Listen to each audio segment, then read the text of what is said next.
नमस्कार साथियों, भारतीय भूगोल के अगले कड़ी में आज हम लोग आगे बढ़ रहे हैं और इस कड़ी में हम देखेंगे आज जो भारतीय पहाड़ियाँ हैं, जो भारतीय पर्वत श्रृंखलाएँ हैं, जो माउंटेन रेंज है, उनसे बनने वाले प्रश्नों को खास करके उन चीज़ों को हम ज़्यादा कवर करने का कोशिश करेंगे, जिससे विभिन्न परीक्षाओं में जो वन डे एग्जाम्स होता है, उसमें जो प्रश्न आते हैं।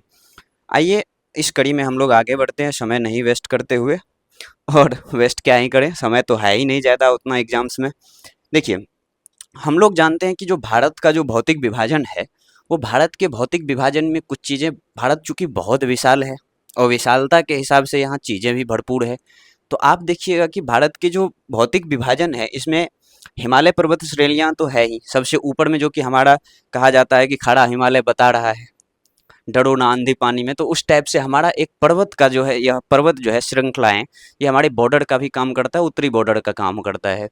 उसके बाद विशाल मैदान, जो कि आप देखिएगा कि हिमालय जब खत्म होता है उत्तर में, उसके बाद जो ये गंगा है या फिर सिंधु नदी है, उधर सिंधु नदी तंत्र है, गंगा नदी तंत्र है, इधर फिर आगे जाके ब्रह्मपुत्र नदी तंत्र आता है। तो ये जो नदी तंत्र के साथ साथ जो भी मैदान बने हुए हैं, जो विशाल मैदान है, जो उपजाऊ भी हैं बहुत तरीकों से, तो ये देखने को मिलता है। और फिर अगला है कि भारत के जो मरुस्थल है, चूंकि हमारे यहाँ मरुस्थल भी काफ़ी मात्रा में, शीत मरुस्थल भी है और ग्रीष्म मरुस्थल यानी कि उष्ण मरुस्थल टाइप से, जो गर्मी के मौसम वाले मरुस्थल है, जैसे कि आप जानते हैं राजस्थान में है। तो वो सारी चीज़ें, उसके बाद प्रायद्वीपीय पठार भी आता है। और प्रायद्वीपीय पठार के अलावा तब जब हम देखते हैं तो हमारे पास द्वीप भी हैं, द्वीप समूहें भी हैं। तो उन चीज़ों को भी हम कवर करते हुए आगे बढ़ेंगे इसमें। आप जब बात करते हैं फिजिकल ज्योग्राफी का, यानी इंडिया की जो फिजिकल डिवीजन है, जो भौतिक विभाजन है उसमें, तो आप देख पाइएगा कि 43% के आसपास मैदान है। यहाँ एक पाई चार्ट लगा है, आप देख पा रहे होंगे कि 43 के आसपास, 43% के आसपास जो है इसमें आपको मैदान दिख रहा है। 43% के आसपास जो ये मैदान दिख रहा है आपको, इसके अलावा जो भी हैं भूभाग हमारी, उसमें आपको अधिकतर पे पहाड़ और पठार ही देखने को मिलता है। ठीक है, तो पहाड़ पठार, और पठार है कितने पे, तो 43 पे मैदान है, और पठार है लगभग लगभग 27.7% भूभाग पे पठार पाया जाता है। इसके बाद जो बड़ी बड़ी पर्वत श्रृंखलाएं हैं, जैसे कि आप कहिएगा कि कंचनजंगा टाइप से जो पर्वत हैं, जो बड़ी श्रृंखलाएं हैं हिमालय के, वो आपको 10.7% के आसपास देखने को मिलता है हमारे भूभाग पे। उसके बाद आप देख पाइएगा कि छोटी छोटी पहाड़ियाँ, जैसे कि आप शिवालिक रेंज की, जो हमारी जो इधर की नीचे की जो पहाड़ियाँ हैं, उन पहाड़ियों का भी विस्तार है, और जिसमें हमारा लगभग लगभग कितने हैं, 18.6% के आसपास भूभाग पाया जाता है। आप नॉर्थ में देख पा रहे होंगे यहाँ पे कि ये पहाड़ियाँ, ये मैप जो आपको 3D स्ट्रक्चर में दिख रहा होगा शायद, तो आप देख पा रहे होंगे कि ऊपर जो ये पहाड़ियाँ हैं, ये बड़ी बड़ी पहाड़ियाँ हैं। ये हिमालय की वो श्रेणी हैं जो कहा जाता है कि हिमालय से भी पहले कुछ श्रेणियां इसमें थी, जैसे काराकोरम है। काराकोरम के बारे में कहा जाता है कि चूंकि आप जानते होंगे कि हिमालय का निर्माण कैसे हुआ, टेथिस सागर नामक एक जो सागर था, उस सागर के अवसाद के कारण से, जो इधर से हमारे जो अफ्रीकन प्लेट से, अफ्रीका से खास करके, जो अफ्रीका महाद्वीप से जो ये प्रायद्वीपीय भारत जो आए, जो उसमें टकराया किसमें, ये जो गोंडवाना लैंड और यूरेशियन लैंड के टकराने के क्रम में जो टेथिस सागर में जो अवसाद था, उस अवसाद से हिमालय का निर्माण हुआ है। आप समझ पा रहे हैं इस बात को। तो ऐसे करके जब ये निर्माण हो रहा था, तो उससे पहले भी कुछ श्रेणियां थी, जैसे काराकोरम रेंज की बात हो रही है। तो जो ट्रांस हिमालय है ना, ट्रांस हिमालय में जो भी आते हैं, काराकोरम रेंज आता है, उसके साथ साथ उसमें कहिएगा तो आप लद्दाख रेंज को ले सकते हैं, जो उसके बाद वो जो भी है, लद्दाख रेंज हो, जास्कर हो, काराकोरम हो, और उससे ऊपर आप जाइएगा तो तिब्बत के अन्य क्षेत्र होंगे, उससे ताजिकिस्तान चले जाइएगा। तो ये सारी जो क्षेत्र है ना, इसमें आपको देखने को मिलेगा कि ये ट्रांस हिमालय के पार की जो भी पहाड़ियां हैं, उससे ऊपर की जो भी पहाड़ियां हैं, वो हिमालय के निर्माण से पहले की भी हो सकती है, और हैं बहुत सारे उसमें से। ठीक है, तो हिमालय से पुरानी पुरानी भी है इसमें। वैसे तो जानते हैं आपकी वर्ल्ड की जो है सबसे पुरानी पहाड़ियों में से एक हमारे पास है। यहाँ पे आप राजस्थान में उस पहाड़ियों को देखेंगे। आज के वीडियो में शायद कोशिश करेंगे हम तो हिमालय के साथ साथ, अगर ये हो पाए तो कोशिश करेंगे कि इसको भी कवर करें, लेकिन कवर करते हुए आप चीज़ों को एक दूसरे से रिलेट करते रहेंगे। ठीक है, तो हम लोग इस कड़ी में जब आए हैं, तो आज देखेंगे कि हिमालय पर्वत श्रेणियाँ जो है, इसको हम डिवाइड कर करके एक एक चीज़ों को देखते हुए आगे निकलेंगे। ठीक है, आइए देखते हैं माउंटेन्स। जो हमारी माउंटेन्स है, आप अगर माउंटेन को सही से इसमें देख पा रहे होंगे, जो मैप था हमारे पास, तो इधर जो है ना, उत्तर में खास करके एक जो यहाँ से आप कह सकते हैं कि उत्तर भारत, तो उत्तर भारत में जो माउंटेन्स हैं खास करके वो हिमालय ही है। आपको थोड़ा सा यहाँ पे जाकर के मेघालय में एक दूसरी दो चार पहाड़ियाँ हैं, जैसे गारो खासी जयंतिया वगैरह हैं, वो दूसरे पहाड़ी का हिस्सा है, हिमालय का नहीं है। लेकिन आप देखिएगा कि उत्तर भारत की अगर बात करते हैं तो हिमालय ही देखने को मिलता है हमें खास तौर पर। तो हिमालय पहाड़ियाँ, और नीचे जाएंगे तो फिर नीचे को हम कह देंगे कि प्रायद्वीपीय भारत की पहाड़ियाँ। ऐसे करके डिवाइड कर सकते हैं दो भाग में, अध्ययन की दृष्टि से हम अध्ययन अच्छे से कर पाए इस प्रकार से, तो इसीलिए इसे करते हैं। तो आप देखिएगा कि नॉर्दर्न माउंटेन्स जो हैं और सदर्न माउंटेन्स जो हैं, तो सदर्न माउंटेन्स में तो आपको अरावली दिखता है, विंध्य श्रेणी दिखता है, सतपुड़ा माउंटेन्स दिखता है, पश्चिमी घाट, पूर्वी घाट और पलानी हिल्स दिखती है। ठीक है, तो ये इन सारों को तो शायद आज कोशिश करें, अगर नहीं हो पाया तो अगले वीडियो में तो जरूर ये होगा। आज हम देख पा रहे हैं कि आज हम हिमालयन माउंटेन्स को देखेंगे, जो उत्तर भारत के जो पहाड़ हैं इनको देखेंगे। और इसमें आप देखिएगा कि ट्रांस हिमालय, हिमालय को बस अध्ययन के हिसाब से भी और किसी भी तरह से आप देखिएगा तो जो बांटा गया है, जो भाग में अलग अलग करके उसको बांटा गया है, उसमें आप देख पाइएगा कि ट्रांस हिमालय, जिसको आप पहाड़ हिमालय भी बोलते हैं, अभी मैंने बोला था कि काराकोरम रेंज, जास्कर रेंज वगैरह जो है, लद्दाख श्रेणी वगैरह जो है, ये काराकोरम, लद्दाख और जास्कर रेंज वगैरह जो है, ये सारी चीज़ें आपको पार श्रृंखला या फिर ट्रांस श्रृंखला में आपको देखने को मिलता है। उसके बाद है हिमाद्री या महान या वृहद हिमालय, इंग्लिश में इसको ग्रेटर हिमालय भी बोलते हैं। इसी में आपका माउंट एवरेस्ट मिलता है और इसका विशाल विशाल पर्वत है, इसमें बहुत सारे बड़े बड़े पर्वत हैं। उसके बाद मध्य या लघु या हिमाचल हिमालय, जो मध्य हिमालय है, उस सबसे पहले तो ऊपर ट्रांस हिमालय, जो हिमालय से भी पहले की बोला जाता है कभी कभार भूगोल विद्वता द्वारा। ठीक है, उसके बाद है हिमाद्री या महान हिमालय या बृहद हिमालय, जो मेनली हिमालय है, जिसमें आपको बड़ी बड़ी श्रृंखलाएं देखने को मिलेंगी, बड़े बड़े पर्वत देखने को मिलेंगे। और खास करके जो वर्ल्ड का सबसे बड़ा ऊंचा पर्वत है, यानी कि माउंट एवरेस्ट, वो भी आपको इसमें देखने को मिलता है, मध्य हिमालय। उसके बाद है शिवालिक हिमालय। शिवालिक हिमालय कहिए तो आप कह सकते हैं सबसे अंदर की हिमालय, जो भारत की सबसे अंदर से जो हिमालय है, हिमालय की सबसे निचली हिमालय श्रेणी जो है शिवालिक हिमालय, या इसको आप बहुत तरह से ये लघु हिमालय के जो नीचे कह सकते हैं। और जो शिवालिक हिमालय है, इसके बाद आपको तराई क्षेत्र आ जाता है, जैसे बिहार है, यूपी है, सो इस सब में तराई क्षेत्र आ जाता है। उसके बाद आप देखिएगा कि हम इस उत्तर भारत के जो भी माउंटेन्स हैं, इसमें उत्तरी पूर्वी हिमालय को भी देखेंगे। इसको आप पूर्वांचल हिमालय भी कह सकते हैं। ठीक है, नॉर्थ ईस्ट के भी हिमालय कह सकते हैं। हिमालय की श्रेणी तो वैसे है नहीं इसमें ज़्यादा, लेकिन आप इन पहाड़ियों को भी देखेंगे इस वीडियो में। और चलिए आज हम अभी जो फर्स्ट में शुरू करेंगे वो है ट्रांस हिमालय। और इन चीज़ों को देखिए, एक चीज़ समझिए सबसे पहली बात, कि जो हमारा ये भारत है ना, भारत के सबसे ऊपर में अगर हम बात करें, तो भारत के ऊपर में यहाँ पर जहाँ कश्मीर है, कश्मीर की बात अगर आप कीजिएगा, ठीक है, मैंने ऐसे ही मैप बनाया है, ये कोई स्केल्ड तो है नहीं।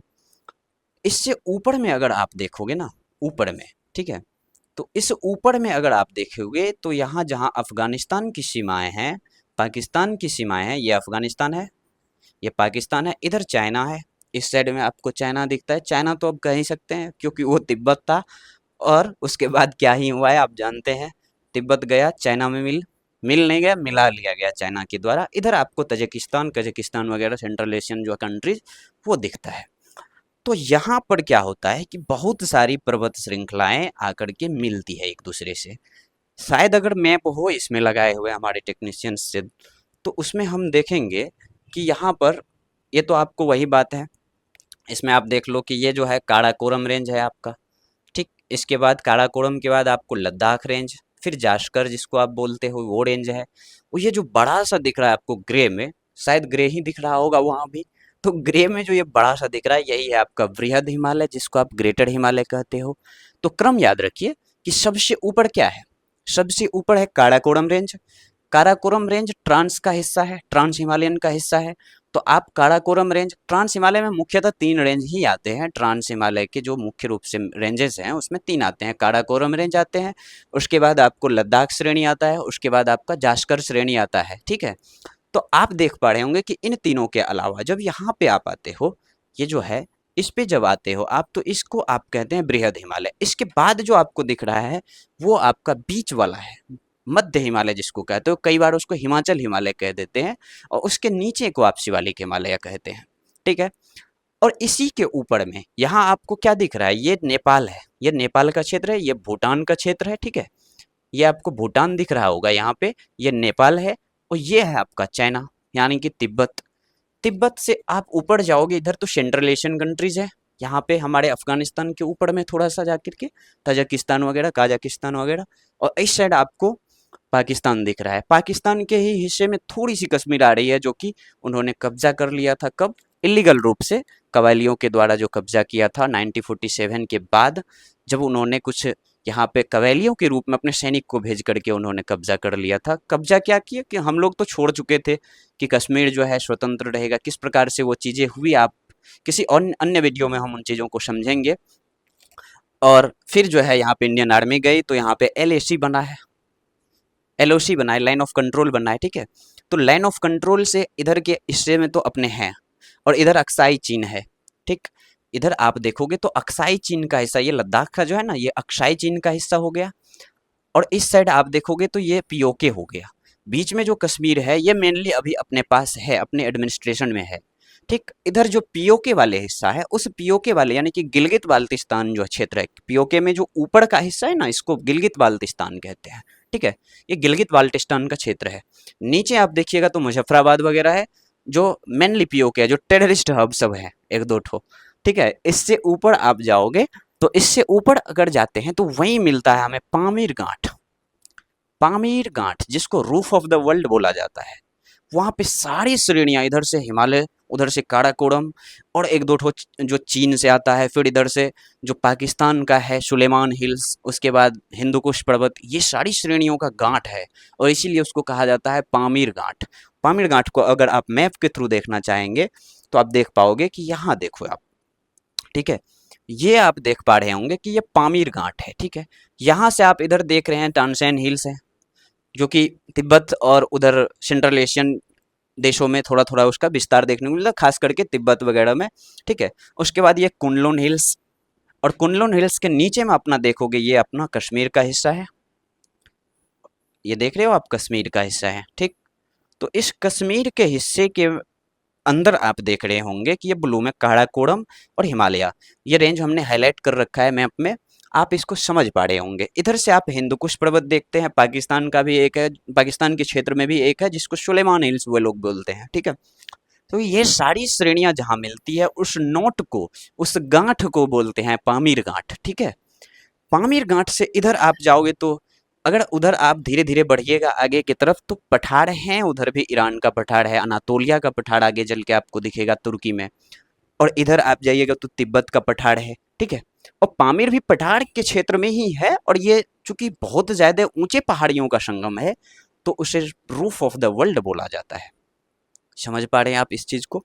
तो पामीर नोट से याद रखिएगा, पामीर नोट खास करके किन किन देशों में, देशों के मतलब क्षेत्र में आता है, तो ये सेंट्रल एशिया और पाकिस्तान, भारत, भारत को ही ले सकते हैं क्योंकि गिलगित गिलगित बाल्टिस्तान तो आ रहा है इसमें, इधर चाइना का जो तिब्बत वाला हिस्सा है वो, तो इन सारी चीज़ों को आप सही से इसको देखते हुए निकलेंगे। अब देखिए काराकोरम रेंज की अगर बात करें, ठीक है, ये काराकोरम रेंज आप देख पा रहे हैं ना, ये जो काराकोरम रेंज है, ये रेंज इस लद्दाख वाले, चूंकि हम जानते हैं कि 2019 में यानी कि 2019 में जब कश्मीर का विलय सही तरीके से संवैधानिक रूप से यानी कि धारा 370 हटाया गया, उसके बाद ये काराकोरम रेंज लद्दाख के क्षेत्र में पड़ने लग गया, क्योंकि इसको हमने डिवाइड किया है, भारत सरकार ने इसको दो भाग में डिवाइड किया, एक तो लद्दाख यूटी बना और एक बना JNK UT, Jammu and Kashmir UT, union territories की बात कर रहा हूँ मैं। ठीक है, तो काराकोरम रेंज जो है यह खास करके लद्दाख के क्षेत्र में आता है, और इसी को आप देखिएगा अगर विस्तार रूप में देखें तो काराकोरम रेंज से क्या आपको प्रश्न बन सकते हैं, किस प्रकार से, वो आप देख सकते हो कि काराकोरम का विस्तार कहाँ से कहाँ तक है। ये तो सिंपल बात है, लद्दाख से लेकर के आगे तिब्बत तक। ठीक, लद्दाख, लद्दाख ही कहेंगे, गिलगित बाल्टिस्तान, लद्दाख के क्षेत्र में जो गिलगित बाल्टिस्तान है जो कि पीओके में पड़ता है, जो कि पीओके के कब पाकिस्तान के कब्जे में है, वहां से लेकर के आपको आगे कहाँ तक मिलता है, आपको आगे मिलता है तिब्बत तक, ये रेंज देखने को। ठीक है, उसके बाद इसकी तो एवरेज जो हाइट आपको बोल सकते हैं, वो एवरेज हाइट लगभग लगभग 6500 मीटर के आसपास देखने को मिलता है। ठीक है, प्रत्येक हजार, एक एक चीज समझिए, चूंकि हम पहाड़ों को पढ़ रहे हैं, यहाँ हमने एक पॉइंट इंक्लूड किया है कि प्रत्येक 1000 मीटर अगर आप ऊपर जाते हैं, अगर आप प्रत्येक 1000 मीटर ऊपर जाते हैं तो आपको 6.5 डिग्री सेल्सियस तापमान में जो है गिरावट देखने को मिलता है। यानी कि 1000 मीटर ऊपर जाने पर आपको 5.5 डिग्री सेल्सियस तापमान में कमी देखने को मिलता है। ये कई बार पूछा जा सकता है प्रश्नों में, तो इसीलिए हमने चूंकि माउंटेन्स को पढ़ रहे थे तो इस पॉइंट को इंक्लूड किया था यहाँ पे। और देखिए, इतनी हाइट है, एवरेज हाइट इसका अगर आप देखिएगा तो जो माउंट एवरेस्ट वाला है ना, बृहद हिमालय, उससे भी लगभग या तो ज्यादा या बराबर के आसपास आपको देखने को मिलेगा। तो इतनी ऊंचाई पर आपको कहीं पर्यटक, हो सकता है क्या, पर्यटक तो नहीं मिलते हैं, वो जो माउंटेन चढ़ने वाले जो होते हैं, पर्वतारोही जो होते हैं, वो तो हो सकता है कि कहीं भी चले जाए, लेकिन पर्यटक स्थल इसमें नहीं देखने को मिलता है। ठीक है, इसका निर्माण ग्रेनाइट रॉक और नीस रॉक से हुआ है, ये आप इस प्रश्न में हो सकता है पूछा जाए। फिर है कि इसमें जो काराकोरम रेंज है, इसका जो सबसे ऊंची चोटी है, काराकोरम रेंज की जो सबसे ऊंची चोटी है वो है K2, जिसको आप गॉडविन ऑस्टिन बोलते हो। ठीक है, गॉडविन ऑस्टिन आप बोलते हो, ये काराकोरम की तो सबसे ऊंची चोटी है ही, और भारत की भी सबसे ऊंची चोटी है, और विश्व की जो दूसरी सबसे ऊंची चोटी है। कैसे प्रश्नों को आप बना सकते हैं कि काराकोरम रेंज का तो सबसे ऊंची चोटी है, भारत की भी सबसे ऊंची चोटी है, और साथ ही साथ विश्व की दूसरी सबसे बड़ी ऊंची चोटी है आफ्टर द माउंट एवरेस्ट। समझ पा रहे हैं आपको, माउंट एवरेस्ट किस में है, तो माउंट एवरेस्ट है वृहद हिमालय में, ग्रेटर हिमालय में। और ये काराकोरम यानी कि वर्ल्ड का सेकंड लार्जेस्ट जो पीक है, सेकंड जो हाईएस्ट पीक है, सॉरी, सेकंड हाईएस्ट पीक जो है वो किस में है, काराकोरम रेंज में है। और जो काराकोरम रेंज में है उसका नाम क्या है, K2, गॉडविन ऑस्टिन। ठीक है, कंफ्यूज मत कीजिएगा कंचनजंगा से। समझ पा रहे हैं आप, कंचनजंगा सिक्किम में है, ये अपना पीओके वाले हिस्से में, गिलगित बाल्टिस्तान में, यानी कि जम्मू कश्मीर के लद्दाख वाले क्षेत्र में है। ठीक, अब लद्दाख चूंकि सेपरेट यूटी है तो आप इसको भी सही से समझ पा रहे होंगे। ठीक है, फिर है कि काराकोरम रेंज को तिब्बत में कैलाश रेंज के नाम से जानते हैं। जब इसको आप भारत से आगे ले जाते हो, काराकोरम रेंज को, ये जो कश्मीर वाला क्षेत्र है, इससे जब आप आगे जाते हो, तिब्बत में जब घुसते हो, तो इसी को आप बोलते हैं कैलाश रेंज। कई बार बोला जाता है ट्रांस हिमालयस को जो है ना, उसी को कैलाश रेंज कहा जाता है। आप देखिएगा कि इसमें जो है ना, कैलाश रेंज के आसपास से, कैलाश रेंज के पास से ही, खास करके क्योंकि वहाँ मानसरोवर झील है, और मानसरोवर झील के बगल में एक झील है जहाँ से आपको ब्रह्मपुत्र नदी आगे प्रभावित होती है, जिसको आप सांगपो बोलते हैं, चाइनीज लोग उसको सांगपो बोलते हैं, हम लोग उसको ब्रह्मपुत्र बोलते हैं भारत में। भारत में अरुणाचल प्रदेश में उसका अलग नाम है, दिहांग बोलते हैं। फिर वही जब बांग्लादेश जाती है उसका अलग नाम है, उसका नाम जमुना हो जाता है, यमुना नहीं जमुना हो जाता है। ठीक है, बंगालियों लोगों का जो है ना, खास करके जल को जो है ना, यल, जैसे य को ज बोलते हैं, तो यमुना नहीं बोल करके वो क्या बोलते हैं, जमुना बोलते हैं। ठीक है, तो ब्रह्मपुत्र नदी का हमने बात किया कि वो कहाँ से निकलेंगे, कैलाश के आसपास जो मानसरोवर लेक है उसके बगल में जो लेक है वहां से निकलते हैं। वहीं से उसी के निचले हिस्से से यानी दक्षिणी हिस्से से सतलज निकलती है। तो इन सारी चीजों को हम देखते हुए निकलेंगे। काराकोरम रेंज को तिब्बत में कैलाश कहते हैं, ये आप समझ चुके हैं। काराकोरम पर्वत श्रेणी पर कुछ प्रमुख ग्लेशियर भी हैं। ग्लेशियर तो हैं ही, क्योंकि इतने ऊंचे ऊंचे पर्वत है, हमेशा वहां बर्फ जमे रहते हैं, तो वहां तो ग्लेशियर होना है। और जो ग्लेशियर है उसमें आप सबसे फेमस ग्लेशियर के रूप में आप जिसको जानते हैं, जो भारत का सबसे बड़ा ग्लेशियर भी है, वो है सियाचिन ग्लेशियर। याद होगा आपको, सियाचिन ग्लेशियर। ठीक है, लगभग 76 किलोमीटर के आसपास की इसकी रेंज है। तो सियाचिन ग्लेशियर, इसके बाद हिस्पड़ है, बियाफो है, इसी टाइप से बोलेट्रो है। जैसे ये है तो ये पीओके वाले क्षेत्र में पड़ता है। ठीक है, कई बार काराकोरम रेंज को पीओके में बोलेट्रो की पहाड़ियां भी बोलते हैं। ठीक है, तो इस प्रकार से आप चीजों को याद रखेंगे। ये तीन चार जो है ना, जो आपको ग्लेशियर दिख रहा है, हिमनद दिख रहा है, इसको हिंदी में हिमनद बोलते हैं, हिमनद। ठीक है, क्या बोलते हैं, हिमनद। ये हिमनद आपको इसमें देखने को मिलता है। आगे चलते हैं और देखते हैं कि काराकोरम रेंज को फिजिकल रूप में आप अगर समझने की कोशिश करेंगे तो आप देख पा रहे होंगे, जो मैंने अभी कहा भी था, कि इसमें आप देख पाओगे काराकोरम रेंज है ये, और इसमें खास करके अगर देखोगे आप तो K2 यहाँ पे देख लो। K2 की हाइट कितनी है, तो 8611 मीटर, दुनिया की दूसरी सबसे बड़ी पीक K2, जिसको आप गॉडविन ऑस्टिन बोलते हो, कहाँ है? भारत के जम्मू कश्मीर राज्य की, जो पहले जम्मू कश्मीर थे अब लद्दाख क्षेत्र है, उसके गिलगित बाल्टिस्तान क्षेत्र में, जो कि पाकिस्तान द्वारा इलीगली ऑक्यूपाइड है। ठीक, और इसी के, यही जो आपको K2 दिख रहा है, इसी के नीचे, चूंकि ये काराकोरम रेंज है, इसके नीचे लद्दाख रेंज है, उसके नीचे आपको जास्कर श्रेणी दिखता है। तो इसी K2 के साइड में आपको खास करके इस कोना, इसको का क्या कहेंगे आप, पश्चिम और उत्तर के कोना में, नहीं सॉरी, दक्षिण और पश्चिम के कोना में, ठीक है, दक्षिण और पश्चिम के कोना में एक चोटी और देखने को मिलता है, जिसको आप राकापोशी पर्वत कहते हैं कई बार। ठीक है, राकापोशी पर्वत आप इसको कहते हैं, जिसकी हाइट आपको 7788 मीटर है, याद रखिएगा। राकापोशी पर्वत इसीलिए यहाँ पे याद रखने योग्य है क्योंकि इसकी ढलान जो है ना, ऐसे सीधा सीधा है, सबसे तीव्र ढलान है। ठीक है, और विश्व की ही नहीं बल्कि ऐसे ढलान है कि कई बार इसको वहां पे दीवाल के रूप में जाना जाता है। ठीक है, कई बार आपको, तो गिलगित बाल्टिस्तान में इसका अपना एक रुतबा है इस पर्वत का, राकापोशी। ठीक है, राकापोशी पर्वत आप याद रखेंगे, 7788 इसकी हाइट है। और इस प्रकार काराकोरम रेंज में, काराकोरम रेंज चूंकि यहाँ लद्दाख से लेकर के, ये लद्दाख है, लद्दाख का गिलगित बाल्टिस्तान क्षेत्र है, यहाँ से आप देख करके इधर जाओगे तो तिब्बत। ठीक है, और तिब्बत में ये फैला हुआ है, तिब्बत यानी कि चाइना के द्वारा इलीगली ऑक्यूपाइड जो है। उसके बाद आप देखोगे कि सतलज नदी यहाँ पे, ये जो क्षेत्र है ये कैलाश का क्षेत्र है, तिब्बत में है। कैलाश रेंज यहाँ पे बोला जाता है तिब्बत में, इसी को काराकोरम रेंज को कैलाश रेंज जाना जाता है, बोला जाता है। और यहीं पे आपको कैलाश रेंज के ही आसपास मानसरोवर लेक है, जहाँ के बगल में एक लेक है, वहां से आपको ब्रह्मपुत्र या सांगपो नदी जो है आगे प्रभावित होती हुई देखते हैं। उसके बाद आप देखोगे कि इसी के दक्षिणी हिस्से से, ठीक है, इसके दक्षिणी हिस्से से आपको दिखता है सतलज नदी, राकसताल नाम के एक जो हिमनद है, वहां से आपको ये ओरिजिनेट होती है, यहाँ की, वहां से आपको ये निकलती है। कौन सी नदी? सतलज, याद रखेंगे, राकसताल, नाम भी बड़ा अजीब सा है, राकसताल, तो याद रह ही जाएगा ये। ठीक है, चलिए आगे देखते हैं। काराकोरम के बाद हम इसको लद्दाख श्रेणी में लेके आते हैं अपने। और लद्दाख श्रेणी की अगर बात कीजिएगा तो लद्दाख श्रेणी, चूंकि अभी आप देख चुके हैं कि इसके ऊपर क्या है, काराकोरम रेंज है, तो लद्दाख श्रेणी खास करके दो नदी, नदी कौन सी है, तो आप देखोगे कि एक है श्योक नदी, ठीक है, और एक है सिंधु नदी, इनके बीच से प्रभावित होती है। श्योक नदी आपको इधर से दिखता है और सिंधु नदी इधर से दिखता है, इसके बीच में जो है यह अवस्थित है, कौन? लद्दाख श्रेणी।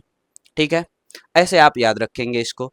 तो श्योक नदी और सिंधु नदी के बीच में, सिंधु नदी में जो है खास करके इसके बीच में जो है सिंधु नदी घाटी, इस साइड से हो गया आपको सिंधु नदी, और उस साइड से आपको श्योक नदी, उसके बीच में आपको लद्दाख रेंज देखने को मिलता है। और लेह या लद्दाख में खास करके, लेह जो है, लेह को आप समझ पा रहे हैं, लद्दाख की राजधानी लेह सिटी, लेह सिटी की मैं बात कर रहा हूँ। लेह खास अपने आप में जिला भी है, ठीक है, और लेह जो है लद्दाख की राजधानी भी है। तो लेह क्या है कि लद्दाख एवं जास्कर पर्वत श्रेणियों के मध्य में है।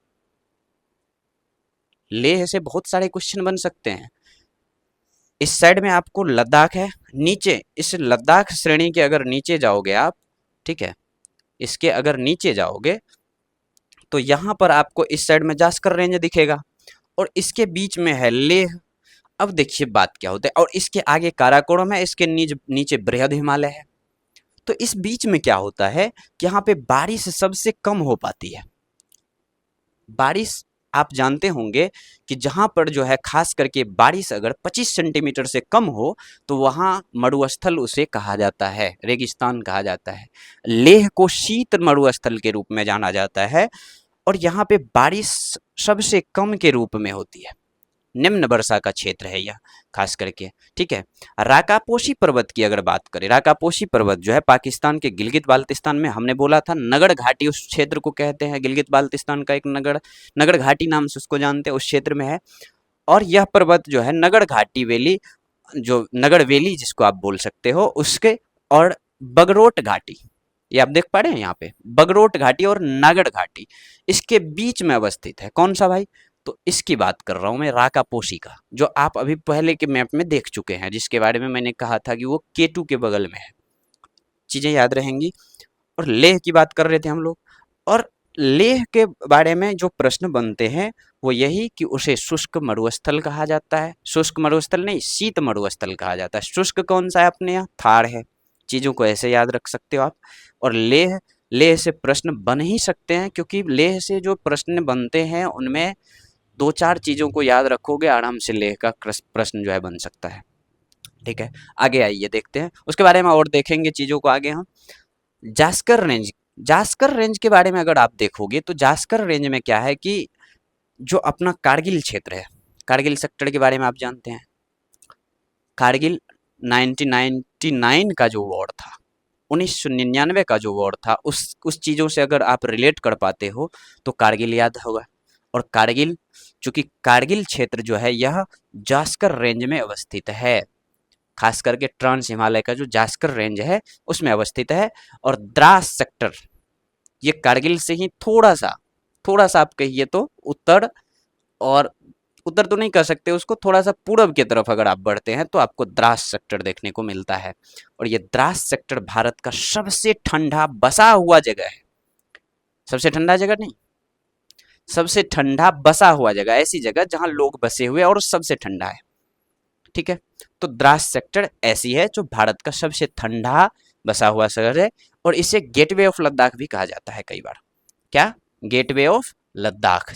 ऐसे चीजों को याद रखोगे आप। द्रास क्या है कि जोजिला, जोजिला पास आप सुने होंगे, जो कि कश्मीर वैली को किससे जोड़ता है भाई? कश्मीर वैली को कारगिल से जोड़ता है। ठीक है, इससे ठीक जो है आगे जाकर के द्रास सेक्टर आपको मिलेगा, जोजिला से ठीक आगे। ठीक है, ऊंचाई के कारण तो इसमें ट्रांस रेंज में आपको कहीं भी वो पर्यटक स्थल वगैरह नहीं मिलता है देखने को, क्योंकि इसकी ऊंचाई इतनी है कि वहाँ पर्यटन का कार्य होना ज़्यादा आसान नहीं होगा। और लेह के बारे में तो मैंने कह ही दिया कि लेह भारत का शुष्कतम शुष्कतम स्थल है। शुष्कतम मतलब ठंडी, सूखा हुआ।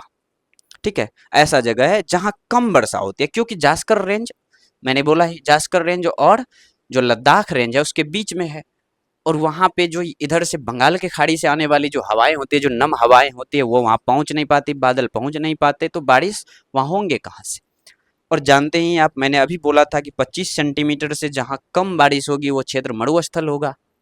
और पूरी दुनिया में मरुस्थल 33% है, 33% के आसपास पूरी दुनिया में मरुस्थल है। ठीक है, और हमारे यहाँ मरुस्थल की अगर बात करोगे तो शीत मरुस्थल भी है, और जो गर्मी बालू वाला जो मरुस्थल जिसको रेगिस्तान सच में बोलते हो वो भी है। ठीक है, तो ऐसे करके चीजों को आप याद रखते चलेंगे। अब है महान हिमालय। महान हिमालय की बात करें, जिसको आप ग्रेट हिमालय, बृहद हिमालय, हिमाद्री हिमालय कई बार बोलते हैं, तो इसकी अगर बात करते हैं तो इसमें भी कोई हिल स्टेशन नहीं देखने को मिलता है, क्योंकि ये भी तो ऊंचाई है, इसमें भी तो ऊंचाई है। और माउंट एवरेस्ट इसका पीक है जो सबसे ऊंचा है, दुनिया का सबसे ऊंचा पीक माउंट एवरेस्ट है। माउंट एवरेस्ट को अलग अलग नामों से जाना जाता है, जैसे पीक 15। ठीक है, चीन में इस नाम से आपको जाना जाता है, नेपाल में सागर माथा के नाम से जाना जाता है। ये जो चोमुलुंगमा है, ये चोमुलुंगमा जो तिब्बतियन वर्ड है ना, इसमें आता है, तो खास करके तिब्बत में कहा जाता है। इसके इसके इस शब्द का जो मतलब होता है, जो शाब्दिक अर्थ है इसका, उसका है कि पर्वतों की देवी। क्या? पर्वतों की देवी, पर्वतों की माता या देवी। ठीक है, सागर माता कहते हैं इसको। ठीक, भारत में किस नाम से जानते हैं आप लोग इस चीज को, एवरेस्ट को? आप बताएंगे हमें कमेंट बॉक्स में। और यह जो ग्रेट हिमालयन रेंज है, जो ग्रेट हिमालयन रेंज की बात कर रहे हैं, जिसमें कि आप एवरेस्ट को पाते हैं, इस रेंज का सबसे अगर विस्तार की आप बात करेंगे तो ये रेंज आपको दिखता है नंगा पर्वत, जो ये आपको दिख रहा है ना नंगा पर्वत, नंगा पर्वत आपको उत्तर में मिलेगा। कहाँ? पीओके वाले क्षेत्र में, हमारे लद्दाख के पीओके वाले क्षेत्र में नंगा पर्वत, वहां से लेकर के नामचा बड़वा पर्वत तक। अगर बात करूं मैं, इसको ऊपर ले जाऊं, ठीक है, अगर मैं बात करूं तो इसको आप देख पा रहे होंगे कि यहां से लेकर के नंगा पर्वत से लेकर के नामचा बड़वा पर्वत, जो कि अरुणाचल प्रदेश में है, यहां तक इसका जो है विस्तार देखने को मिलता है। नंगा पर्वत का क्या बात है कि नंगा पर्वत पूरी तरह से भारत में ग्रेटर हिमालय का सबसे ऊंची पीक है। जो ग्रेटर हिमालय है ना, ग्रेटर हिमालय, अभी तक हम बात कर रहे थे ट्रांस हिमालय की, जो ग्रेटर हिमालय इसके भारत में पूरी तरह से अवस्थित, भारतीय क्षेत्र में पूरी तरह से अवस्थित जो पर्वत है, जो सबसे ऊंची पर्वत है, वो नंगा पर्वत है। ठीक है, कंचनजंगा से कंफ्यूज मत होइएगा। कंचनजंगा का बाउंड्री लगता है हमारे साथ, नेपाल में भी है वो और हमारे यहाँ भी, तो उसको पूरी तरह से भारत में नहीं कह सकते। ग्रेटर हिमालय का वो भी पीक है। समझ पा रहे हैं आप इस चीज को? ये पूरी तरह से, जब क्वेश्चन को आप सही से पढ़ेंगे उसमें अगर इस प्रकार से आ जाए कि पूरी तरह से, तो पूरी तरह से आप कहिएगा कि महान हिमालय का हिस्सा ये है और ये भारत के महान हिमालय में सबसे ऊंची चोटी है जो कि पूरी तरह से भारत में स्थित है। ठीक है, नामचा बड़वा की जो बात करें तो नामचा बड़वा 7782, ये भारत और तिब्बत, अरुणाचल प्रदेश के क्षेत्र में भारत और तिब्बत वाली जो क्षेत्र है, जो बॉर्डर है, उस क्षेत्र में आपको नामचा बड़वा देखने को मिलता है। और यही जो नामचा बड़वा दिख रहा है आपको, यही सेवन सिस्टर की सबसे ऊंची चोटी है। कैसे याद रखेंगे? नंगा पर्वत जहां से ग्रेटर हिमालय शुरू होती है, वो भारत में स्थित सबसे ऊंची चोटी। नामचा बड़वा जो कि अरुणाचल प्रदेश में है, सेवन सिस्टर की सबसे ऊंची चोटी। ठीक है, तो ऐसे चीजों को आप याद रखेंगे। आगे बढ़ते हैं। आगे में आप इसको फिजिकल रूप में अगर देख पा रहे होंगे तो ये आपको माउंट एवरेस्ट दिख रहा है 8848। कई बार आपको 8850 भी देखने को मिलता है इसकी हाइट, तो 8850 भी सही है। कारण है उसका, इस पे हिम जो है जम जाने के कारण 2 मीटर हो सकता है ज्यादा हो जाता होगा, है ना। तो कई जगह आपको 8850 देखने को मिलता है। इसी के बगल में आप सिक्किम वाले क्षेत्र में, सबसे पहले तो इसका विस्तार देखिए। ये आपको जम्मू कश्मीर लद्दाख से लेकर के हिमाचल प्रदेश, उत्तराखंड, नेपाल, भूटान और उसके बाद अपना अरुणाचल प्रदेश में विस्तार देखने को मिलता है। किसका भैया? ये ग्रेट हिमालय का, महान हिमालय का, बृहद हिमालय का, हिमाद्री हिमालय का। इसका कई नाम है। कहाँ से कहाँ तक? तो लद्दाख से लेकर के अरुणाचल प्रदेश तक। लद्दाख से आप बात कीजिएगा तो लद्दाख के बाद हम हिमाचल प्रदेश HP लिखा हुआ है यहाँ पे, उत्तराखंड UK लिखा हुआ है यहाँ पे, नेपाल, भूटान, चीन, ये सारी चीजें। ठीक है, तो ये जो आपको दिख रहा है, और यहाँ पे सिक्किम शायद छूटा हुआ है, ठीक है ना, तो यहाँ सिक्किम होगा। और ये जो कंचनजंगा क्षेत्र है, ये कंचनजंगा दिख रहा है आपको, ये कंचनजंगा है। 8598 मीटर की इसकी हाइट है और 859 मीटर की जो 98 मीटर की 8598 मीटर की जो कंचनजंगा है, यह सिक्किम में है और भारत की सबसे ऊंची चोटी में इसका भी नाम आता है। लेकिन पूरी तरह से भारत के भूमि में ये नहीं है, तो क्वेश्चन यहाँ गड़बड़ हो जाता है थोड़ा सा। नामचा बड़वा की आप बात करेंगे, नामचा बड़वा कितना था? 7782। और यहाँ आप बात करेंगे नंगा पर्वत 8126 8126 मीटर, 8126 मीटर नंगा पर्वत। इसके बाद आप देखिएगा यहाँ पे ये जो आपको दिख रहा है, ये कौन सा है? नंदा देवी याद है आपको? नंदा देवी जो कि उत्तराखंड में है, यहाँ पे नंदा देवी नेशनल पार्क भी है। ठीक है, यहाँ आप 8848 एवरेस्ट तो ये है ही, ठीक है, एवरेस्ट। इसके बाद यहाँ पे आप देखिएगा ये कंचनजंगा, कंचनजंगा सिक्किम और नेपाल के बॉर्डर पे है। ठीक है, ये आप देखिएगा नामचा बड़वा, नामचा बड़वा, नामचा बड़वा का विस्तार नीचे आपको अरुणाचल प्रदेश और ऊपर जो है तिब्बत में देखने को मिलता है। इसकी एवरेज हाइट की अगर बात करें तो 6000 के आसपास है। मैंने बोला था काराकोरम का कितना है, 6500 के आसपास, इसका 6000 के आसपास एवरेज हाइट देखने को मिलता है। और ये लगभग 2400 से 2500 किलोमीटर के विस्तार में फैला हुआ है। कहाँ से कहाँ तक में? तो आपको जो यहाँ दिख रहा है आपका जो लद्दाख का क्षेत्र है, वहां से लेकर के अरुणाचल प्रदेश तक में। ठीक है, चलते हैं आगे और आगे की ओर बढ़ते हुए हम देखते हैं कि महान हिमालय में जो कुछ दर्रा है, दर्रा यानी कि पास, ये जो हिमालय आपको दिख रहा था ना, इसमें कहीं कहीं पासेस भी है। ठीक है, पासेस समझते हैं, दो पहाड़ियों के बीच से जो रास्ता होता है जाने के लिए, खास करके नदियों द्वारा वो क्रिएट किए जाते हैं। वैसे नेचुरल पास से होता है वो, और कुछ पासेस ऐसे भी होते हैं। तो वही पास को आप देखेंगे वहाँ पे कि जैसे भारत से चीन जाने के लिए कोई पास है, भारत से मान लीजिए कि तिब्बत जाने के लिए जो पास हैं, खास करके पासों को अगर आप देखिए तो पासों का एक लंबा इतिहास होता है। यही पासेस हैं जिससे इन्वेडर्स हमारे इंडिया में आए थे। यही पास है, ये पास मतलब अभी हम देखेंगे उन पासों को जिनके वजह से जो है भारत में 1962 के युद्ध में चीन के जो सैनिक है वो घुसपैठ किए थे। तो पास का अपना भी महत्व है, व्यापारिक रूप से वो महत्वपूर्ण है। व्यापारिक रूप से आप देखिएगा तो कनिष्क के समय से वो पास चलता आ रहा है, जिसको आप नाथुला कहते हैं ना। कनिष्क और चाइनीज किंग के बीच में व्यापार होता था उस सिल्क रूट से, क्योंकि सिल्क रूट उससे होकर के गुजरता है, नाथुला पास से। तो उस नाथुला पास का अपना एक ऐतिहासिक महत्व भी है, लेकिन हमारे लिए वह कभी कभी एक बर्डन भी साबित हुआ है। जो चाइना से हमारा वॉर हुआ था 1962 में, तो उसमें उधर से घुसपैठ किया गया था उनके थ्रू।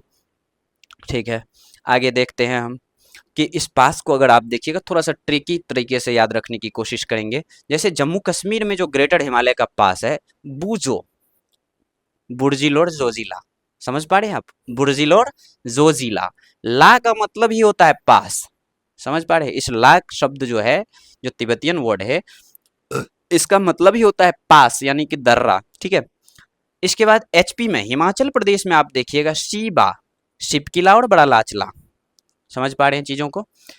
हिमाचल प्रदेश में सीबा, जम्मू कश्मीर में बूजो, उत्तराखंड में आप देखिएगा तो माथा नीली, माथा नीली। माथा नीली की बात करेंगे तो माना, थांगला, नीति, लिपुलेख, ये मुख्यतः कुछ कुछ पासेस हैं। पासों का देखिए होता क्या है कि ग्रेटर हिमालय का पास आपको नहीं दिखा रहे, ऐसा नहीं कि ग्रेटर हिमालय में ही है, चूंकि हिमालय की जो श्रेणी है वो तो सटे सटे हुए भी हैं। तो कुछ पासेस आपको दिखेगा कि शिवालिक में भी देखने को मिलता है, ग्रेटर में भी देखने को मिलता है, लेकिन मेनली आप पढ़ो कि ये है कहाँ अवस्थित, यानी कि इनका स्थान कहाँ, यूके, उत्तराखंड। तो उत्तराखंड में कौन है? तो माथा नीली। माथा नीली बोले तो माना, थांगला और नीति लिपुलेख। लिपुलेख पास याद आ रहा है आपको? लिपुलेख, जो लिपुलेख पास है, यहीं पे नेपाल ने नया विवाद क्रिएट किया था ओली के समय में। ओली अभी भी है लेकिन वो क्रिएट किए हुए थे। ठीक है, वो क्या था कि काली नदी से जो भी हमारा बॉर्डर लगता है उस पे वो उनको आपत्ति होने लग गई अब इतने दिनों बाद। ये सिक्किम है, और सिक्किम में है जेना। जेना बोले तो जेलिपला और नाथुला। जो जेलेपला पास है और नाथुला पास है, इसी नाथुला के बारे में मैं अभी बात कर रहा था कि जो ये कनिष्क के समय से चलता आ रहा है, कनिष्क और चाइनीज किंग के साथ। उसके बाद अरुणाचल प्रदेश जाओगे तो मुख्य रूप से जो ग्रेटर हिमालय, इसमें आपको बोमडिला पास देखने को मिलता है, जो कि तिब्बत को कनेक्ट करता है। कौन सी पास किसको कनेक्ट करता है, ये कैसे याद रखेंगे भैया? बुर्जिल पास है, जम्मू कश्मीर में है, बुर्जिल है, जोजिला है। तो ये आपको बुर्जिल जो है, ये खास करके श्रीनगर से लेकर के आपको गिलगित बाल्टिस्तान, ये आप देख पा रहे हैं ये। तो बुर्जिल पास क्या करता है कि श्रीनगर से, इसको हम ये बना दिए हैं, इधर श्रीनगर है, श्रीनगर, और इधर जो है गिलगित बाल्टिस्तान है, इसको कनेक्ट करने का काम करता है ग्रेटर हिमालय में ये बुर्जिल पास। उसके बाद आप देखोगे जोजिला, ये श्रीनगर को लेह से कनेक्ट करता है, श्रीनगर को लेह से कनेक्ट करता है। ठीक है, यहाँ पे आपको दिखेगा, इधर श्रीनगर हो गया, इधर जो है लेह दिखने को मिल जाएगा आपको। तो श्रीनगर को लेह को कनेक्ट करता है। तो बुर्जिल जो है ये दोनों भारत में ही है, और भारत में जो है आपको ये लेह से श्रीनगर को कौन कनेक्ट करता है, फिर जो है श्रीनगर से गिलगित को कौन कनेक्ट करता है। इस प्रकार से आप याद रखोगे, श्रीनगर गिलगित, श्रीनगर और लेह। ठीक है, शिवा यानी कि शिव किला और बरालाचला। तो शिव किला और बरालाचला, शिव किला क्या है कि हिमाचल प्रदेश को, खास करके शिव किला और बरालाचला, ये दोनों हिमाचल प्रदेश का है, और हिमाचल प्रदेश को तिब्बत से जोड़ने का काम करता है कौन, शिव किला। आप सही से अगर इस चीज़ को याद रखेंगे ना, पढ़ेंगे ना एक दो बार, आप सही से मैप को देखते हुए अगर चीज़ों को देखोगे तो बहुत ही बढ़िया से याद हो जाएगा। ये याद तो होगा, जरूर ही होगा, इसमें कोई वो बड़ी बात नहीं है। ठीक है, यहाँ आप देख सकते हो, इसका पीडीएफ आपको मिल जाएगा, तो पीडीएफ में भी आप इसको सही से देख पाओगे। शिव किला की बात कर रहे थे अभी हम, है ना, शिव किला की बात कर रहे थे अभी हम, जो कि तिब्बत से, और शिव किला से ही आप जानते हैं कि सतलज नदी जो है भारत में प्रवेश करती है, चूंकि सतलज तिब्बत में उत्पन्न होती है, वहाँ से ओरिजिनेट होती है, और वहाँ से कहाँ से आपको अभी अभी हम बताए थे। ठीक है, वहाँ से ओरिजिनेट होकर के ये सतलज जो है आगे शिव किला होते हुए निकलती है, और भारत के थ्रू फिर ये उधर जाकर के सिंधु में मिलती है। ठीक है, उसके बाद बारालाचला, बारालाचला की बात करोगे तो ये हिमाचल प्रदेश में जो है मनाली, उससे लेह को कनेक्टिविटी करता है। ये जो सड़क मार्ग है, ये अपने समय में जो है ना, खास करके सड़क मार्ग सबसे ऊंची वाली सड़क मार्ग हुआ करती थी। ठीक है, आप हमें बताएंगे कि इस पे कौन सी एनएच गुजरती है, ये कौन सी एनएच इस पास से होकर के गुजरती है। कमेंट बॉक्स में हमें आप बताने का काम करेंगे। जेलेपला की बात करें तो जेलेपला जो है कलिंगपोंग, ये सिक्किम और जो पश्चिम बंगाल है, इन दोनों क्षेत्र में कलिंगपोंग आपको देखने को मिलता है। तो यही वाले क्षेत्र में आपको कौन सा है, जेलेपला। और जेलेपला की अगर बात कीजिएगा तो जेलेपला जो है खास करके कलिंगपोंग से लेकर के आपको लहासा, जानते हैं आप तिब्बत की राजधानी कहाँ है, लहासा, उनको कनेक्ट करने के लिए जो है मार्ग प्रदान करता है।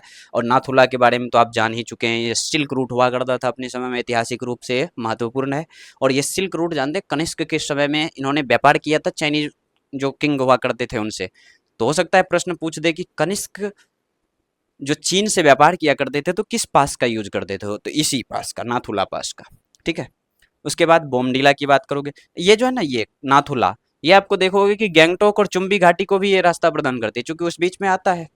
ठीक है, तो चुम्बी घाटी और गैंगटोक के बीच में जो है यह रास्ता प्रदान करता है। ठीक, उसके बाद बोमडीला जो है, यह बोमडीला के बारे में तो मैंने बताया ही, अरुणाचल प्रदेश और तिब्बत के बीच यह रास्ता प्रदान करती है। आप ये देख पा रहे हैं मध्य हिमालय है, जिसको आप हिमाचल हिमालय कई बार बोलते हैं, और लघु हिमालय भी इसको आप बोलने का काम करते हैं। ठीक है, इसका विस्तार आप देखिए, यह भी उसके पैरेलल, यानी कि बृहद हिमालय के पैरेलल यह भी, यह हिमालय भी आपको देखने को मिलता है। लद्दाख से लेकर के आप अरुणाचल प्रदेश तक इसका भी विस्तार सेम टू सेम देखने को मिलेगा। बस थोड़ी सी इसमें क्या है कि यह आपको असम में भी देखने को मिलता है कभी कभी, थोड़ी थोड़ी इसके हिस्से, कभी यह पश्चिम बंगाल में भी देखने को मिल सकता है। ठीक है, इस प्रकार से आप देखोगे कि ये मिलते हैं। इसकी एवरेज हाइट 4500 के आसपास है, 2800 से 4500 या 3800 से 4500, आप कह सकते हो कि 3800 से लेकर के 4500 एवरेज हाइट है इसकी। इसमें जो इसके विस्तार के बारे में बोले तो लद्दाख में इसको कहते हैं पीर पंजाल श्रेणी। क्या कहते हैं, लद्दाख में या जम्मू कश्मीर में इसको क्या बोलते हैं, पीर पंजाल श्रेणी।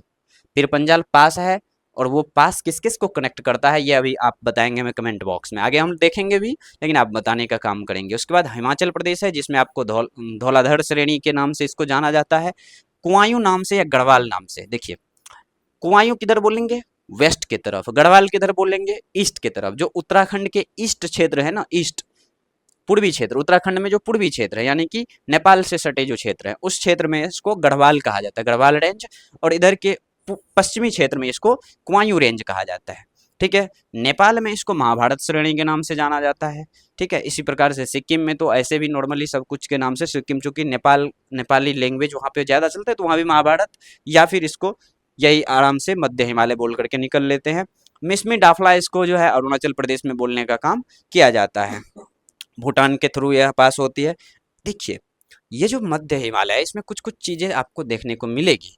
कुछ कुछ चीज़ें क्या देखने को मिलेगी कि आप देख पाओगे कि इसमें बहुत सारे घाटियां आने शुरू हो जाती हैं। जो बृहद हिमालय खत्म हुआ, हाइट कम हुई, हाइट कम होगी तो पर्यटन जाएंगे, पर्यटक स्थल बनेगा। ठीक है, तो घाटियां जो है, खास करके उन घाटियों में पर्यटक स्थल आपको देखने को मिलता है। खास करके ये जो छोटी छोटी हिमालयां हैं, मतलब लघु हिमालय है, इस लघु हिमालय की अगर बात करें तो इसकी सभी पर्वत श्रेणियां जो है वह घने, यहाँ क्या होगा भैया, गाने लिखे हो, यहाँ तो घने होगा, घने सदाबहार वनों से ढका रहता है। बढ़िया मिस किए हो भाई, यहाँ तो हैं, घने सदाबहार वनों से जो है यह ढके रहते हैं। ठीक है, गुलमर्ग की बात करोगे आप, देखो इसमें सदाबहार वन की चूंकि बात की है हम, सदाबहार वन तो आप जानते हैं क्या होता है, पतझड़ नहीं होने वाला इस टाइप से, लेकिन ऐसी बात नहीं है। जो आप देख पा रहे हैं ना, ये गुलमर्ग, सोनमर्ग, बुग्याल, ये जो प्यार देख रहे हो घास के मैदान, ये दोनों तो उत्तराखंड के घास, और हिमाचल प्रदेश में भी इसका विस्तार देखने को मिलता है। ये घास के मैदान है, मैंने घास के मैदान के वीडियो में आपको बताया था कि भारत में भी कुछ घास देखने को मिलता है, जिसमें आपको गुलमर्ग, जो मर्ग वाला है, ये मर्ग घास है। ठीक है, ये आपको देखने को मिलता है कश्मीर क्षेत्र में। ठीक, और ये सारे जो है घाट हिल स्टेशन भी हैं। गुलमर्ग, ये पहलगाम जो हुआ था आतंकी हमला, जो इन्होंने कायरतापूर्वक जो है हमारे जो भी टूरिस्ट थे उनको अटैक किया था, तो वो भी क्षेत्र जो है ना, वो हिल स्टेशन है, तो वो पर्यटक स्थल है, हाइट कम है, वो भी इसी हिमालय क्षेत्र में आता है। ऐसे ही हम चीज़ों को देखते हुए आगे आगे बढ़ेंगे। तो ये इसमें कई प्रकार के जो है घाटियां देखने को मिलती है, जैसे कि आप जानते हैं कश्मीर घाटी, हिमाचल प्रदेश की बात करोगे तो आप कांगड़ा, कुल्लू, लाहौल स्फीति, ये सब आपको देखने को मिलता है। और काठमांडू घाटी, जो काठमांडू है, जो काठमांडू क्षेत्र है नेपाल की राजधानी, वो क्षेत्र भी आपको इसी हिमालय रेंज में देखने को मिलता है। किसमें भैया? तो जिसको आप मध्य हिमालय बोलते हो या फिर लघु हिमालय बोलते हो, इसी में, मिडिल रेंज में। ठीक है। अब देखो कि इसके जो कुछ चीजें हैं, कुछ चीजें का बोले तो खास करके ये क्षेत्र जिसको आप हिल स्टेशन के नाम से जानते हो, ये देख रहे हो, ये कश्मीर के हिल स्टेशन है। कौन कौन से? श्रीनगर, गुलमर्ग, पहलगाम, सोनमर्ग, ये सारे। इसके बाद हिमाचल के हिल स्टेशन को आप देख पा रहे हैं, शिमला, कुल्लू, मनाली, डलहौजी, धर्मशाला। धर्मशाला में क्या है? याद रखोगे कि धर्मशाला हमारे पूज्य, जो भी बौद्ध धर्म के जो पूज्य हमारे दलाई लामा जी हैं, 14वें दलाई लामा उनको, शायद 14वें, हाँ 14वें दलाई लामा उनको कहा जाता है, वो जो हैं यहीं पे निवास करते हैं। उनकी जब वहाँ से प्रवासन हुई, कहाँ से? तिब्बत से। जब तिब्बत पे अटैक जब उन्होंने किया ना, तो वहाँ से उन्होंने प्रवासन करना समझा सही, और ये आकर के धर्मशाला में बसे हुए हैं। धर्मशाला में दुनिया की सबसे ऊंची क्रिकेट ग्राउंड है। आप देखे होंगे कभी कभार यहाँ पे मैच होता है, वर्ल्ड कप जब हो रहा था तो न्यूजीलैंड से यहाँ पे शायद मैच हुआ था भारत का, और आप देखोगे कि यहाँ पर जो मैच के लिए जो ग्राउंड है, एकदम ही बहुत ही शानदार सा ग्राउंड है। ठीक है, वैश्विक स्तर का ग्राउंड है, और दुनिया के सबसे ऊंचे ग्राउंड में से एक है, सबसे ऊंचे ग्राउंड है। ठीक है। उसके बाद पालमपुर, पालमपुर एयरबेस है अपना, एयरफोर्स स्टेशन भी है वहाँ पे। तो हिमाचल प्रदेश में ये हो गया। उत्तराखंड में देखोगे मसूरी, नैनीताल, रानीखेत वगैरह। ठीक है।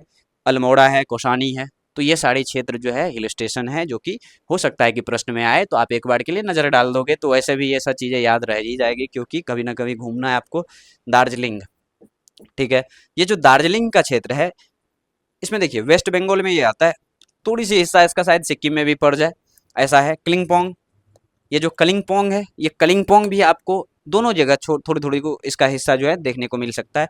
गैंगटॉक सिक्किम की कैपिटल सिटी, ईटानगर आंध्र प्रदेश की, सॉरी अरुणाचल प्रदेश की कैपिटल सिटी, और तवांग उसी अरुणाचल प्रदेश में एक सिटी है तवांग घाटी, ये बहुत ही सुंदर सा हिल स्टेशन भी है। तो ये सारे हिल स्टेशन है जो कि आपको मध्य हिमालय में देखने को मिलता है। और इन चीज़ों को अब अभी आप देख रहे हैं, वीडियो देख रहे हैं, तो हो सकता है कि पॉज करके इसका या तो लिस्ट बना ले, सही से नोट्स बना ले, हो सकता है, या नहीं तो स्क्रीनशॉट वगैरह ले ले। वैसे तो हम पीडीएफ आपको देंगे ही। ठीक है। आप देखोगे कि उसके बाद हमने क्या देखा? काराकोरम रेंज देख लिया, बृहद हिमालय देख लिया। काराकोरम रेंज में 3 श्रेणियां, कौन कौन सी भाई? सॉरी, ट्रांस हिमालय में 3 श्रेणियां कौन कौन सी? तो काराकोरम, उसके बाद लद्दाख, उसके बाद जास्कर। ये तीनों श्रेणी जो है, ये तीनों श्रेणी का विस्तार सिर्फ और सिर्फ भारत में लद्दाख में है और जम्मू कश्मीर के क्षेत्र में है। वहां से लेकर के आप देखोगे तो कहाँ? तिब्बत में है। ठीक है। और उसके बाद हम देखें वृहद हिमालय, वृहद हिमालय के बाद हमने देखा मध्य हिमालय, उसके बाद हम देख रहे हैं अभी कौन सा?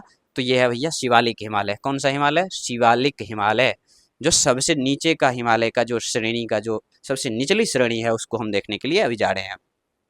इसमें आप देख पाओगे कि लद्दाख श्रेणी, लद्दाख श्रेणी जो हुआ करती थी ट्रांस हिमालय वाला, उसके बाद वहां पे आप देखे थे कि बृहद हिमालय था, लाइन बाय लाइन करके था ना, मैप एक देखे होंगे आप 3D में। उसके बाद देखो लद्दाख हिमालय, उसके लद्दाख हिमालय से कंफ्यूज मत होना, ये लद्दाख श्रेणी नहीं है, ये लद्दाख से लेकर अरुणाचल प्रदेश तक ठीक बृहद हिमालय के पैरेलल, ये उतना सघन नहीं है, छोटी छोटी पहाड़ियां हैं, कहीं कहीं पे आपको छोटी छोटी, बहुत छोटी छोटी पहाड़ियां देखने को, उसके अपेक्षा करते तो छोटी ही होंगे। एवरेज हाइट की बात करोगे तो 2000 मीटर, 1800 से 2000 मीटर इसका है, तो एवरेज हाइट है ये। ठीक है। ट्रांस का क्या था एवरेज हाइट? उसका था 6500। ठीक है। उसके बाद अपने यहाँ जब बृहद हिमालय की बात की तो इसका सबसे हाईएस्ट पीक क्या था? 8848, लेकिन इसका एवरेज क्या था? 6000 के आसपास। और इसका देखो कितना है? 2000 के आसपास, 1800 से 2000 इसका एवरेज हाइट है। तो इसकी बात अगर करोगे आप, तो ये जो फैला हुआ है सेम टू सेम वैसे फैले हुए हैं ये भी। ठीक है। लद्दाख, हिमाचल प्रदेश, उत्तराखंड, नेपाल, सिक्किम, भूटान और अरुणाचल प्रदेश। लेकिन ये हमारे निचले राज्यों में भी फैले हुए हैं, जैसे कि आप देखोगे पंजाब, पंजाब में भी आपको ये गुरदासपुर वगैरह, जहाँ से आप देखते हैं कि कौन सा एमपी है, गुरदासपुर से कौन एमपी है, आप बताइएगा हमें कमेंट बॉक्स में। ठीक है। तो गुरदासपुर वगैरह क्षेत्र जो है इसमें आपको देखने को मिलेगा। उसके बाद यूपी वाले क्षेत्र में आते हैं, पंजाब के बाद तो उत्तराखंड, हिमाचल प्रदेश ये सब है। उसके बाद यूपी वाले क्षेत्र में इसको चुड़िया मुड़िया रेंज बोलते हैं, जो यूपी और नेपाल का जो क्षेत्र है ना, यूपी और नेपाल का जो बॉर्डर वाला क्षेत्र है वहाँ पे इसको चुड़िया मुड़िया रेंज बोलते हैं। ठीक है, चुड़िया मुड़िया रेंज के नाम से वहाँ पे जाना जाता है इस पहाड़ी को। बिहार में आइएगा तो बिहार में इसका ज्यादा विस्तार तो नहीं है, लेकिन जो वाल्मीकि टाइगर रिजर्व के बारे में जानते हैं, कहाँ है वो? पश्चिम चंपारण में। तो पश्चिमी चंपारण, चंपारण वाले जो क्षेत्र है, पूर्वी चंपारण और पश्चिमी चंपारण, उसमें से आपको सोमेश्वर रेंज नाम से यही पहाड़ियों की कुछ हिस्से आपको देखने को मिलता है। और यहाँ पे सोमेश्वर नाम से एक वाइल्ड लाइफ सेंचुरी भी है, मतलब क्या कह सकते हैं उसको, वन्य अभ्यारण्य भी है। ठीक है, तो वो चीजें हैं। सोमेश्वर रेंज नाम से इसको बिहार में भी जाना जाता है, तराई के नेपाल में भी जाना जाता है।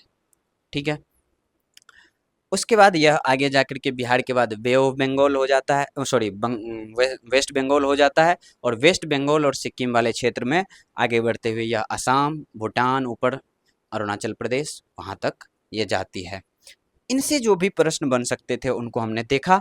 और देखते हैं कि आप जो शिवालिक था, इसके साथ ही हिमालय की बात करें तो हम खत्म हो जाता है।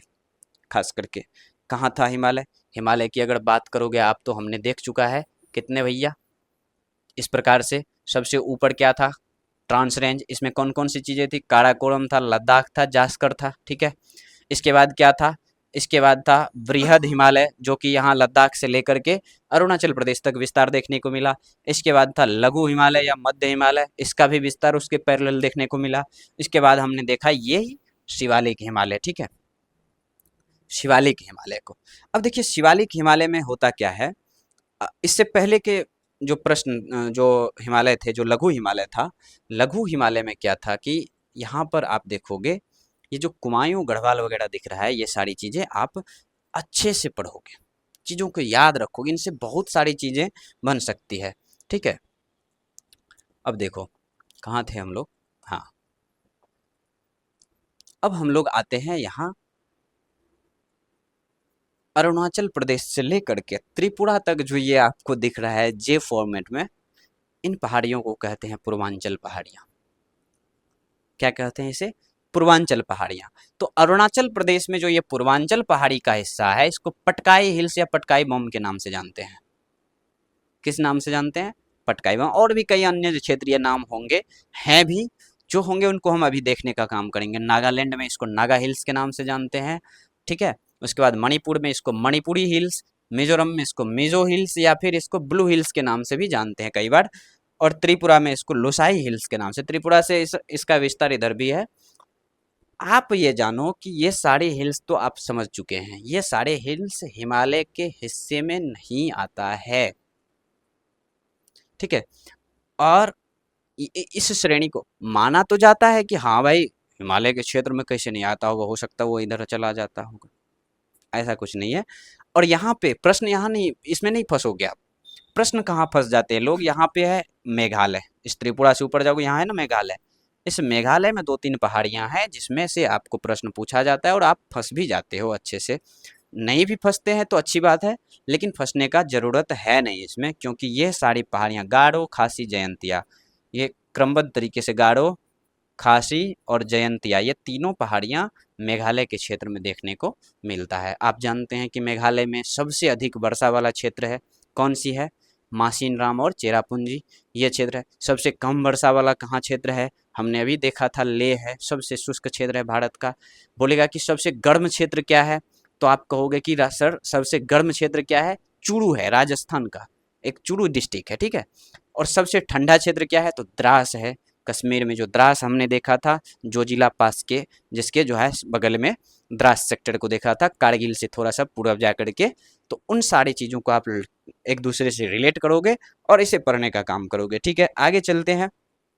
आगे इसी के बारे में थोड़ा सा है कि जैसे अरुणाचल प्रदेश में कौन कौन से हिल्स है, तो डफला हिल्स, मिरी हिल्स, अवोड हिल्स, मिसमी, अवोड मिसमी जो आप जानते ही होंगे, पटकाई बम अभी तो हमने देख लिया, पटकाई बम आदि पहाड़ियाँ इसमें देखने को मिलती है। नागालैंड में नागा हिल्स है, सारामती है।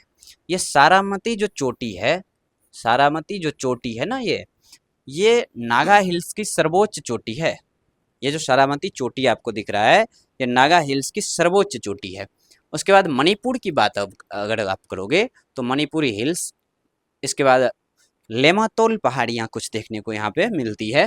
त्रिपुरी पहाड़ियाँ, त्रिपुरा में नाम से ही आपको लग रहा है, मिकिर, रेंगमा, भुवन इत्यादि यह असम में देखने को मिलता है। मेघालय की अभी आपने बात किया था, गारो, खासी, जयंतिया आदि पहाड़ी इसमें देखने को मिलता है।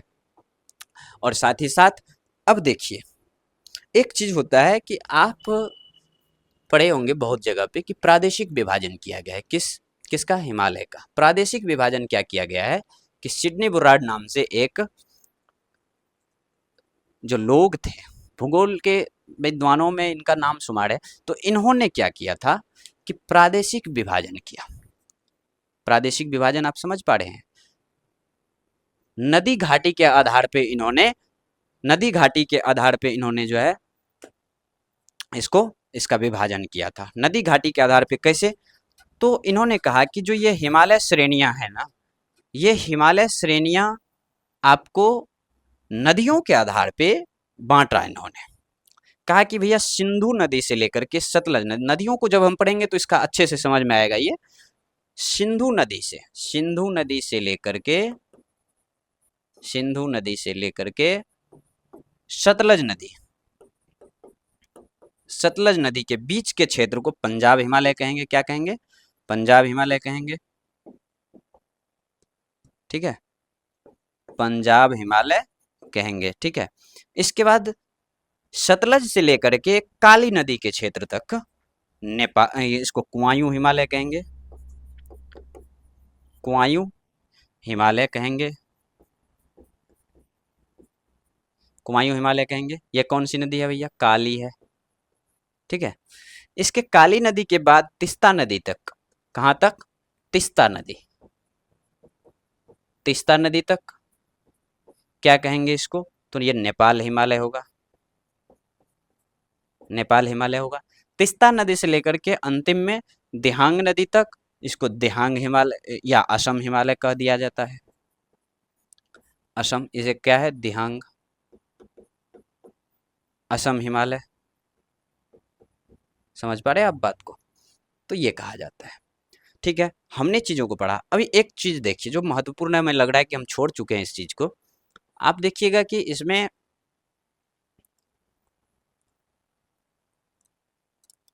हाँ, ये मिडिल हिमालय में यहाँ पे क्या है कि देखो, उत्तराखंड में आप कुमायूं और गढ़वाल ये सब चीजें करते हो, और जब ये कुमायूं गढ़वाल वगैरह करके आप आगे बढ़ते हैं ना, तो इसी क्षेत्र में उत्तराखंड में ही आप देखोगे दो चीजें देखने को मिलती है। एक तो दून जैसे देहरादून, एक द्वार जैसे हरिद्वार, है ना। तो दून और द्वार जो ये देखने को मिलता है आपको, ये उत्तराखंड के दो क्षेत्र में आपको देखने को मिलेंगे। एक इधर की तरफ, ठीक है, ठीक, एक इधर की तरफ वेस्ट की तरफ आपको दून देखने को मिलेगा। ये होता क्या है दरअसल, जो यहाँ इससे ऊपर जो हिमालय है, ठीक है, जो ये श्रेणी के ऊपर, यहाँ दूसरे पेज में हम देखते हैं, ये जो आपको उत्तराखंड है, उत्तराखंड में जो हिमालय हैं, तो हिमालय श्रेणियों में जो नदियां आती है मिट्टी लेकर के जो आती है, तो वो जो मिट्टियां घाटी में छोड़ती है, ठीक है, तो उस क्षेत्र में जहाँ पे छोड़ता है, जैसे कि देहरादून है वगैरह, जो भी दून, आपको दून शब्द उत्तराखंड में ही देखने को मिलेगा। तो इस क्षेत्र में इसको कहते हैं दून। कहाँ पे? तो वेस्ट वाले क्षेत्र में। ईस्ट वाले क्षेत्र में इसको बोलते हैं क्या? उत्तराखंड के ईस्ट वाले क्षेत्र में इसको बोलते हैं द्वार या दुआर। दुआर, ठीक, समझ पा रहे? जैसे हरिद्वार है, ऐसे इसी टाइप से।